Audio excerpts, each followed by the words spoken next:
Hi hello welcome to Blasters Arena. ഇത്തവണത്തെ FIFA best പുരസ്കാരങ്ങൾ ഇന്നലെ പ്രഖ്യാപിക്കപ്പെട്ടിരുന്നു. ബ്രസീലിയൻ സൂപ്പർ താരമായ വിനീഷ്യസ് ജൂനിയർ ആണ് ഈ വർഷത്തെ ഏറ്റവും മികച്ച താരത്തിനുള്ള ഫിഫ ബെസ്റ്റ് പുരസ്കാരം സ്വന്തമാക്കിയിട്ടുള്ളത്. അതേസമയം ഏറ്റവും മികച്ച പരിശീലകനായിക്കൊണ്ട് തിരഞ്ഞെടുക്കപ്പെട്ടത് കാർലോ ആഞ്ചലോട്ടിയാണ്. ഇനിയിപ്പോൾ എമിലിയാനോ മാർട്ടിനസ് ആണ് ഒരിക്കൽ കൂടി ഏറ്റവും മികച്ച ഗോൾ കീപ്പർ ആയിക്കൊണ്ട് തിരഞ്ഞെടുക്കപ്പെട്ടിട്ടുള്ളത്.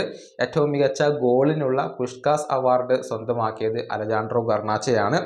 ഏതായാലും ഇന്ത്യൻ പരിശീലകനും അതുപോലെ തന്നെ ഇന്ത്യയുടെ ക്യാപ്റ്റനും അതുപോലെ തന്നെ ഇന്ത്യൻ മീഡിയ പ്രതിനിധിയും ഏത് താരങ്ങൾക്കാണ് വോട്ട് ചെയ്തത് എന്നത് ആരാധകർക്ക് അറിയേണ്ട കാര്യമാണ്. അത് നമുക്കൊന്ന് പരിശോധിക്കാം.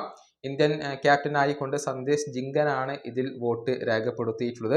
അദ്ദേഹത്തിൻ്റെ ബെസ്റ്റ് പ്ലെയർക്കുള്ള ആദ്യ വോട്ട് പോയത് റോഡ്രിക്കാണ്. അതുപോലെ തന്നെ രണ്ടാമത്തെ വോട്ട് ഡാനി കാർവഹലിന് ലഭിച്ചു. മൂന്നാം സ്ഥാനത്താണ് വിനീഷ്യസ് ജൂനിയർ വരുന്നത്. സന്ദേശ് ജിങ്കനാണ് വോട്ട് ചെയ്തിട്ടുള്ളത്.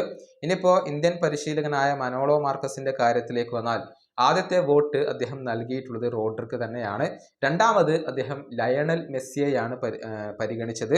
അതുപോലെ തന്നെ മൂന്നാമത് സ്പാനിഷ് സൂപ്പർ താരമായ ലാമിൻ യമാലിനാണ് അദ്ദേഹം വോട്ട് നൽകിയത്. അതായത് ഫിഫ ബെസ്റ്റ് ജേതാവായ വിനീഷ്യസ് ജൂനിയർക്ക് വോട്ട് നൽകാൻ മനോളോ മാർക്കസ് തയ്യാറായിരുന്നില്ല. ആദ്യ മൂന്നിൽ പോലും അദ്ദേഹത്തിന് ഇടം നൽകിയില്ല എന്നുള്ളതാണ് വസ്തുത. ഇനിയിപ്പോൾ മാധ്യമങ്ങളെ റെപ്രസെൻ്റ് ചെയ്തുകൊണ്ട് വോട്ട് ചെയ്തത് ദിമൻ സർക്കാരാണ്.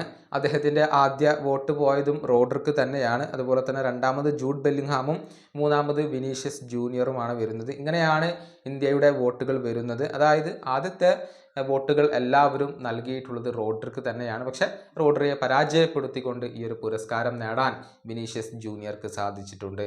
ഈ വീഡിയോയുടെ അവസാനിപ്പിക്കുന്നു. അടുത്ത വീഡിയോയുമായി വീണ്ടും കാണാം.